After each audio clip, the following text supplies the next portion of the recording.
নমস্কার, আমি সুরেন বিশ্বাস। আমার নিজের লেখা কবিতা পড়ে শোনাচ্ছি। যদি ভালো লাগে আমাকে একটা লাইক করো। কবিতার নাম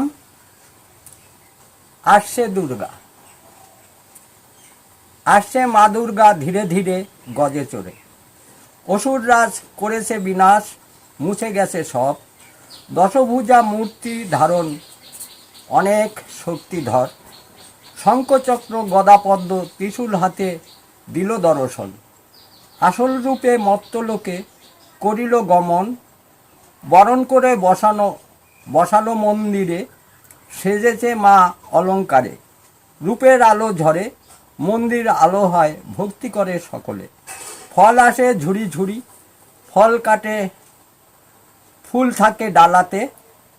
মন্দির সাজায় আলোতে, মায়ের রূপ ঝরে মন্দিরে। মা খুশি মনে দেখেছে, আশীর্বাদ করে সবারে।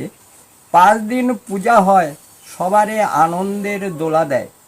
ভক্তগণে পুজো শেষে ভক্তি মনে বর চায়। মা পূরণ করে সব। ও মা, প্রতি বছর এসো মন্দিরে, আমাদের ভুলে যেও না। প্রণাম করি সকলে, কত জিনিস কত ফসল দিয়েছিলে গোলা ভরে। এসেছিলে গজে চড়ে, ধীরে ধীরে যাচ্ছ ফিরে দোলায় চড়ে। মরণ বারে দেশে সব কিছু মুছে দেবে ওমা তোমার আশীর্বাদে। প্রণাম চরণে আমার এই ভিক্ষা মাগিলাম। কবিতা এখানে। দাদু ভাইরা, আমাকে একটু লাইক করো এবং আমাকে একটু ফলো করো।